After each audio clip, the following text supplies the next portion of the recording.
France saw its crown passed to a teenage peasant girl who talked to angels, a happening that sent ripples to every corner of the kingdom. The most powerful churchmen in the land, accustomed to being the sole interpreters of God's will, suddenly found their hotline to heaven had a new, very direct operator, and she now sat on the throne.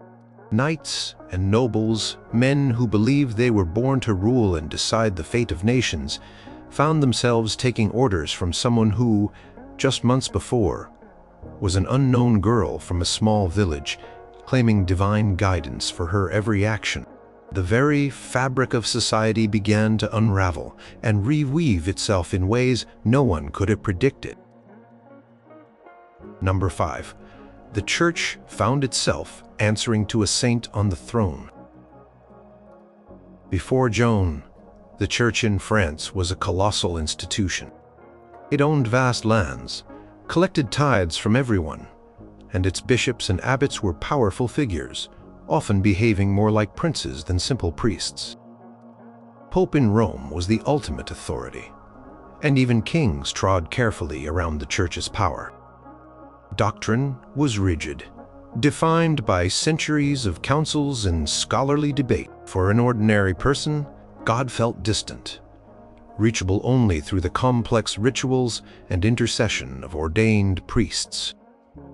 Heresy, any belief that strayed from the official line, was a terrifying accusation, often leading to a brutal death. The idea that God, Jesus, or the saints would speak directly and regularly to an uneducated peasant girl was, to many within the church hierarchy, suspicious at best and dangerously heretical at worst, as her initial trial had shown. Then Joan became queen, not just a divinely inspired warrior, but the anointed ruler of France. This wasn't just a political shift. It was a spiritual earthquake. Her coronation itself was unlike any other. She claimed her crown was given not by noble right or inheritance alone, but by direct command of Saint Michael, Saint Catherine, and Saint Margaret. These voices, once whispers that guided her on the battlefield, now informed matters of state and, crucially, matters of faith. The first major change was the accessibility of the divine. Queen Joan didn't rely on bishops to tell her God's will. She announced it herself. She would emerge from her private chapel, her eyes still distant from her communion with her saints, and issue decrees that began, "My voices tell me," or "Saint Michael has instructed that." This sent a shockwave through the ranks of the clergy. Some were deeply skeptical, whispering that the king or whoever had maneuvered her to the throne was merely using a deluded girl. But Joan's intense conviction, her unshakable faith, and the sheer improbability of her rise convinced many commoner and cleric alike that she was indeed a chosen vessel. Local priests, initially bewildered, found their congregations looking to Queen Joan for spiritual guidance as much as to them. Stories spread of her simple piety, her insistence on frequent confession and mass, not just for herself but for her court and her armies. But it was a piety on her terms, filtered through her direct experiences. She encouraged a more personal, direct form of faith. People started to believe that they too could have a more immediate connection with God without the layers of church bureaucracy. Prayer groups formed, dedicated not just to God, but to seeking the kind of clarity Joan possessed. The great theologians and bishops found themselves in an awkward position. To question Queen Joan's divine inspiration too openly was to question the very basis of her rule, and potentially to incur charges of treason mixed with heresy. Some tried to subtly guide her, to frame her revelations within established doctrine, but Joan was not easily managed. If her voices contradicted a bishop's interpretation, she would state plainly, "My Lord God's wisdom is greater than yours, good sir."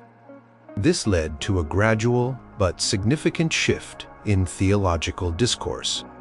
Less emphasis was placed on ancient texts and more on living revelation. The Sorbonne, the great theological university in Paris, saw its scholars scrambling to develop new frameworks to accommodate a monarchy ruled by ongoing divine intervention. Some embraced it, seeing it as a new Pentecost. Others resisted quietly, fearing a descent into Maidoc chaos. Queen Joan also took a direct hand in church appointments. She insisted that bishops and abbots be chosen for their piety and moral character, not their noble birth or political connections. She famously overruled several powerful families by appointing a humble but widely respected friar to a wealthy bishopric, stating her voices had identified him as a true shepherd. This sent a clear message. The old ways of church preferment were over. The impact was a slow cleansing of the church's upper echelons, with a new breed of clergy more focused on spiritual duties than on accumulating wealth and power. Furthermore, the concept of heresy itself underwent a subtle transformation. While Joan was fiercely orthodox in her core beliefs, her devotion to the Mass, the saints, the Trinity was absolute. Her own experience made her perhaps more nuanced about how God worked. She had, after all, been accused of heresy herself. While outright challenges to fundamental tenets of faith were still not tolerated, there was a new unspoken understanding that divine communication could be unconventional. Focus of inquisitorial efforts, where they continued, shifted subtly towards rooting out corruption and insincere faith within the church itself, rather than policing the beliefs of the laity with the same intensity as before, unless they directly challenged Joan's divinely ordained mission for France. Church in France, under Queen Joan, began to look less like a princely court and more like an active, somewhat unpredictable spiritual front line. Its power was still immense, but its direction was now tied to the daily pronouncements of a young woman who spoke with angels. Number 4. Commoners suddenly weren't so common anymore. The France Joan inherited and then came to rule as queen was a world of rigid social layers, as fixed as the stone in a castle wall. You were born a peasant, you died a peasant. You were born a noble, and even if you were foolish or impoverished, your blood set you apart. The idea that someone from the vast toiling majority could leapfrog these barriers was almost unthinkable. Society was structured around the three estates: those who prayed, the clergy; those who fought, the nobility; and those who worked, everyone else, the overwhelming majority. The nobility ruled by what they claimed was divine right, their status inherited, their privileges enormous. They owned most of the land, paid few taxes, and held commoners in a state of subservience that ranged from paternalistic care to outright exploitation. For a peasant to even address a high noble directly was an act of daring. Joan's ascension to the actual throne, not just as a figurehead or a temporary champion, blew this ancient structure apart. She was one of them. She was the daughter of Jacques d'Arc, a tenant farmer from Domremy. She spoke their language, understood their hardships, and now she wore the crown. This single, undeniable fact echoed through every village, every farm, every workshop in France. If Joan of Arc, a girl from the fields, could become queen, then what did noble blood truly mean? The immediate impact was a surge of popular hope, and in some quarters of the nobility, profound unease. Common soldiers who had fought alongside Joan, who had seen her courage and her simple faith, now saw one of their own kind as their ultimate commander and sovereign. Their loyalty to her was fierce and personal. Queen Joan, in turn, did not forget her origins. While she adopted the necessary regal attire and protocols, her court was noticeably different. She listened to common petitioners with a patience and directness that startled seasoned courtiers. She often spoke of the suffering of "my poor people" and seemed genuinely moved by their plight. One of her early symbolic acts as queen was to elevate several common soldiers who had shown extraordinary bravery and loyalty not just to knighthood, a rare enough honor, but to positions of actual authority within the military and even her household. These were men chosen for merit, not lineage. This was revolutionary. The old nobility watched aghast as men whose grandfathers might have been serfs were suddenly giving orders, their new status backed by the Queen's unwavering support. She established orders of merit, where entry was based on service to France and God, not on ancestry. This began to slowly erode the principle of inherited privilege. While the nobility was not abolished, Joan needed their military skills and administrative experience. Their automatic right to power and deference was challenged. A new path to advancement opened up: loyal service to Queen Joan. This meant that talented commoners, skilled artisans, clever merchants, even literate peasants found opportunities previously unimaginable. Queen's administration actively sought out capable individuals, regardless of their birth.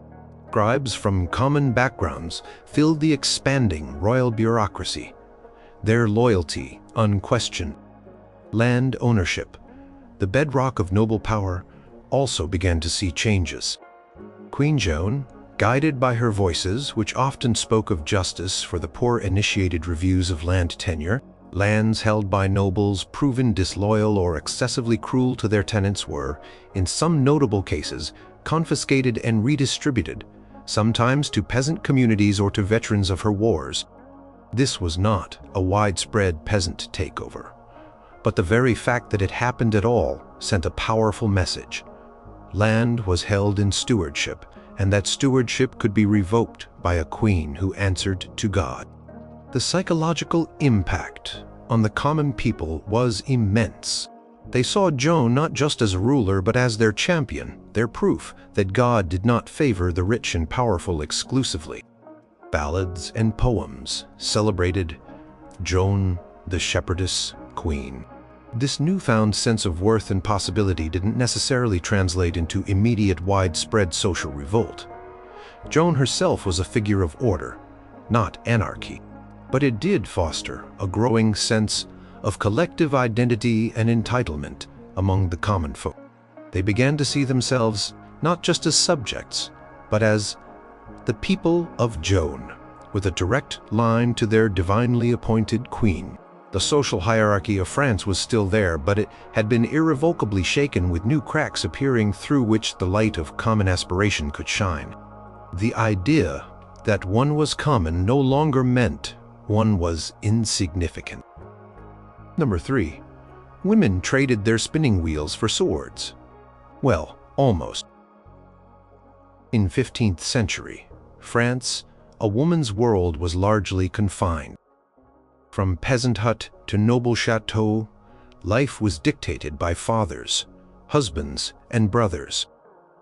Noble women might wield influence through their marriages, or as regents for young sons.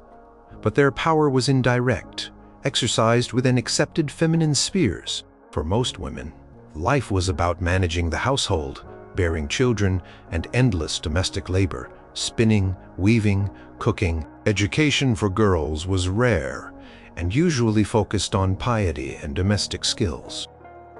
Public sphere, the world of politics, war, and law, was almost exclusively male.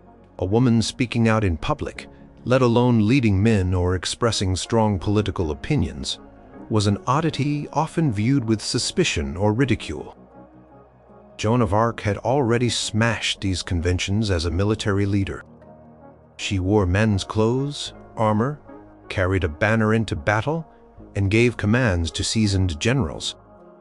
Men followed her, believed in her, fought and died for her. This was already an astonishing anomaly. But Joan, as queen, this took the redefinition of female roles to an entirely new institutionalized level. The sight of a woman barely out of her teens, confidently occupying the throne, presiding over councils of state, and making decisions that affected the entire kingdom was a daily lesson in female capability. Queen Joan didn't just rule. She ruled with an iron will and a divine mandate that brooked no argument based on her gender. When a grizzled old nobleman once dared to suggest in council that a certain matter was too complex for a woman's understanding, Queen Joan was said to have fixed him with her piercing gaze and replied, "The voices of saints are clear enough for any soul willing to listen. Perhaps your understanding is clouded by your own assumptions, not by my gender." The nobleman never made such a comment again. Her personal example was infectious. Women at court, initially just observers, began to feel a shift in possibilities.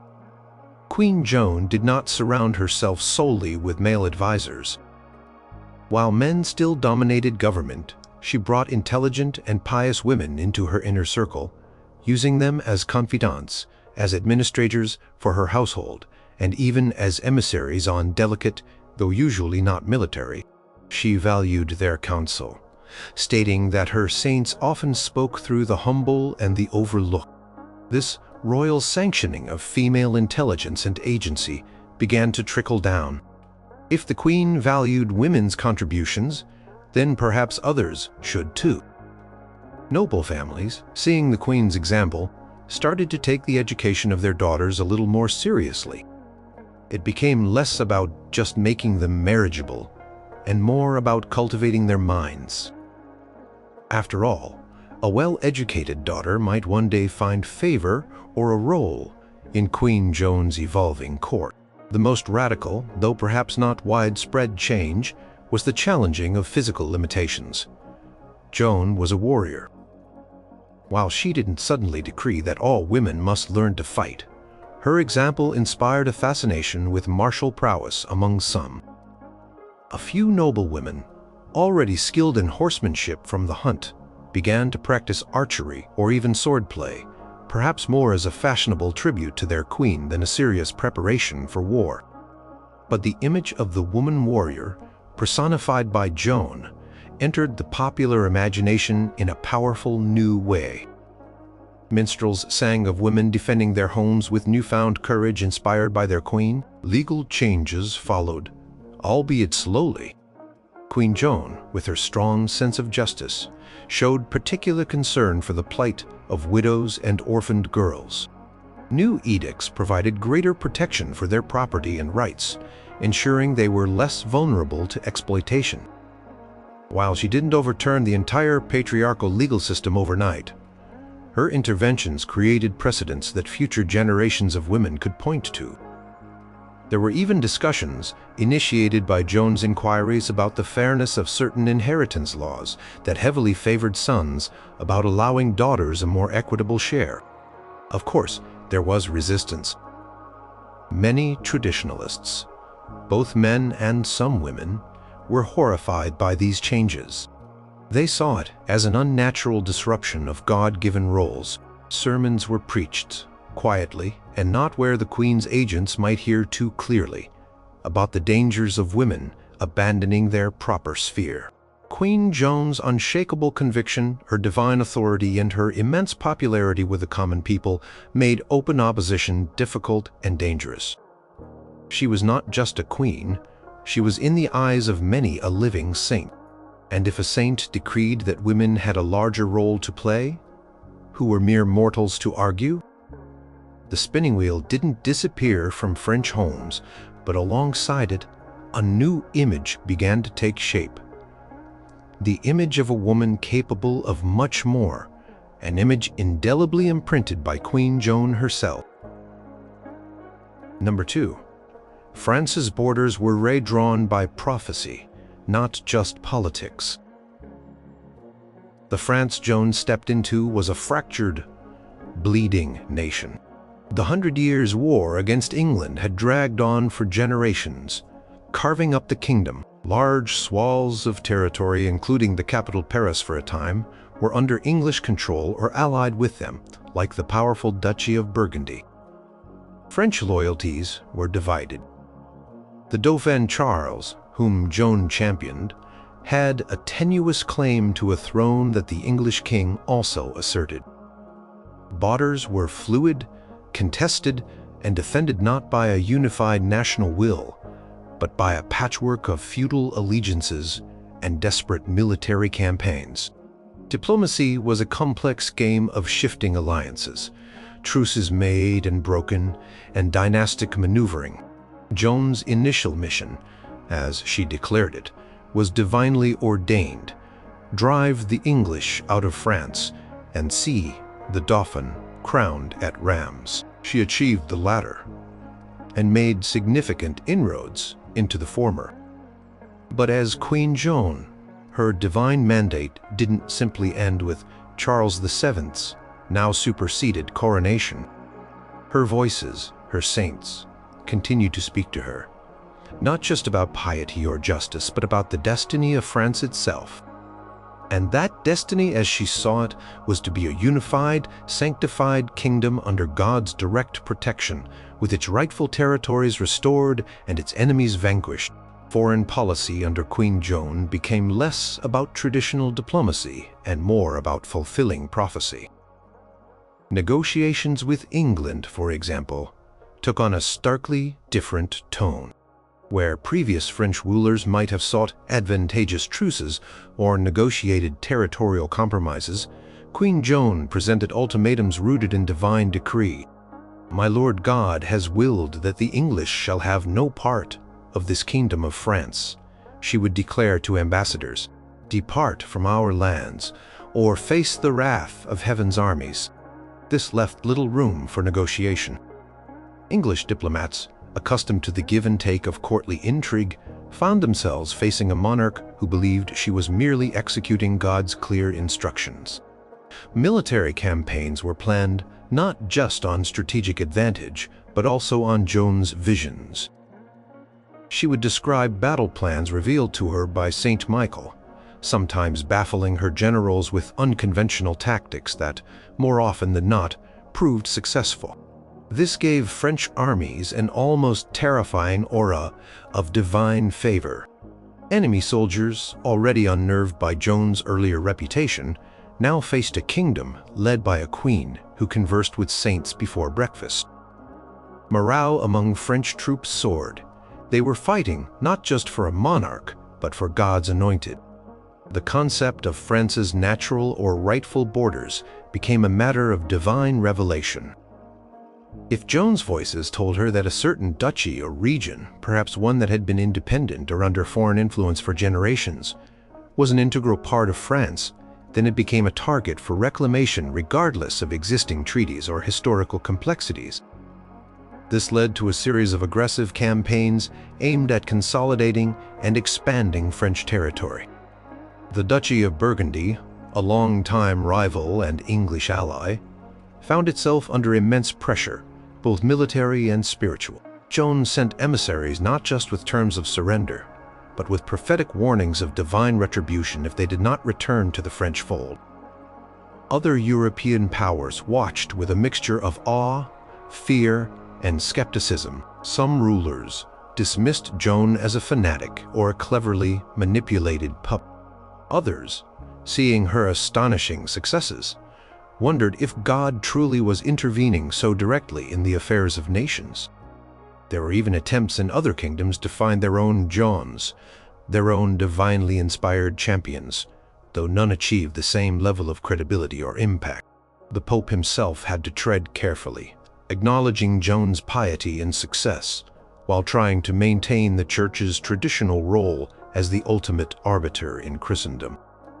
Internally, Queen Joan's divinely guided view of France fostered an intense, almost mystical form of national unity. To oppose her expansionist policies or question her territorial claims was not just political dissent. It bordered on impiety. Regions with strong local identities, like Brittany or Provence, found their autonomy increasingly challenged by a centralizing monarchy driven by a divine blueprint for the kingdom. Loyalty to France became synonymous with loyalty to Joan and her divine mission. The borders of France under Queen Joan were no longer just lines on a map drawn by treaties and wars. They were sacred boundaries, defined by angelic voices and defended by a holy queen, transforming the very idea of what it meant to be French and what constituted the realm of France. Number 1. The king became a prince, and God an active cabinet member. The French monarchy, even before Joan, was built on the concept of the divine right of kings. King was God's chosen representative on earth, his authority sacred and, in theory, absolute. However, this was often a theoretical divinity. Kings were human. They were influenced by powerful nobles, constrained by traditions, and their personal piety varied. Charles VII, the Dauphin Joan championed, was a perfect example. His legitimacy was questioned, his spirit often wavering, and his court a nest of competing factions. He needed Joan, her victories, and her divine aura to secure his crown and rally his kingdom. But what happened when Joan herself became queen? How this transition occurred is a chapter of its own. Perhaps Charles VII, overwhelmed by her divine connection and recognizing her superior ability to unite and inspire France, willingly stepped aside. Or perhaps after a sudden demise of Charles the Popular, Will, inflamed by Joan's sanctity and military prowess, demanded her elevation as the only one capable of saving France. Regardless of the precise mechanism, the moment Joan took the throne, the very nature of the French monarchy underwent a radical, unprecedented transformation. The divine right of the ruler was no longer a theoretical concept. It became a daily, observable reality. Queen Joan didn't just claim to rule by God's grace. She claimed to rule by God's direct, ongoing instruction. Cabinet meetings, or their equivalent, were extraordinary affairs. Important matters of state, taxation, alliances, declarations of war, were discussed not only in terms of political expediency or strategic advantage, but were ultimately decided by what Queen Joan reported her voices or her council, adjured to St. Catherine, St. Margaret, and St. Michael, had advised. Imagine a council of seasoned ministers and hardened generals, after debating a course of action, turning to their young queen, who would then close her eyes in prayer sometimes for a considerable time before announcing, "St. Catherine has shown me the way. We shall proceed thus." This effectively made God, or at least Joan's interpretation of God's will via the saints, an active, participating member of the government. The highest authority in the land was not the queen's intellect or will alone, but the divine messages she relayed. This had a profound effect on governance. Laws were drafted with an eye not just to earthly justice, but to divine approval. Policies were scrutinized for their spiritual implications. For instance, a proposed new tax might be rejected, not because it was unpopular, but because Joan declared her voices warned it would bring hardship to the faithful poor and displease God. The role of the traditional king embodied by Charles VII before her ascension was utterly eclipsed. If Charles was still alive, he would have been in an unprecedented and likely uncomfortable position, perhaps a consort with no real power or a kind of first subject to the divinely guided queen. The ultimate authority and the sacred aura now resided entirely with Joan. The courtiers and nobility had to adapt to this new reality with bewildering speed. A sycophancy took on a new form. It wasn't enough to flatter the monarch's wisdom. One had to profess belief in her divine connection. Skepticism, if it existed, was driven deep underground. To doubt Joan's voices was to doubt the foundation of her reign, and by extension, the stability of France. This system created an incredibly strong, centralized authority as long as Joan's divine guidance was accepted. There was little room for dissent when government policy was presented as God's will. However, it also made the kingdom uniquely dependent on one individual's spiritual experiences. What if the voices fell silent? What if their guidance seemed contradictory or led to disaster? These were unspoken anxieties. For the moment of her reign, however, The sheer force of Joan's conviction, coupled with her remarkable successes, kept such doubts at bay for most.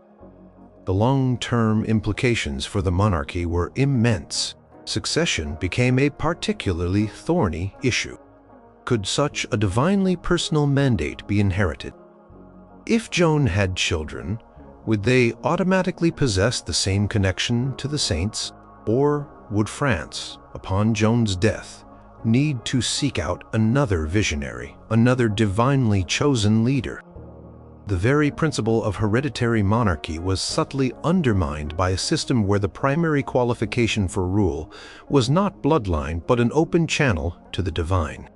Under Queen Joan, the French crown became less a symbol of inherited power and more a conduit for heavenly governance, with the person on the throne acting as God's chief minister, making the unseen and undeniable daily presence in the halls of power. The entire understanding of kingship was remade, with the mortal ruler becoming in a very real sense secondary to the divine voices that spoke through her.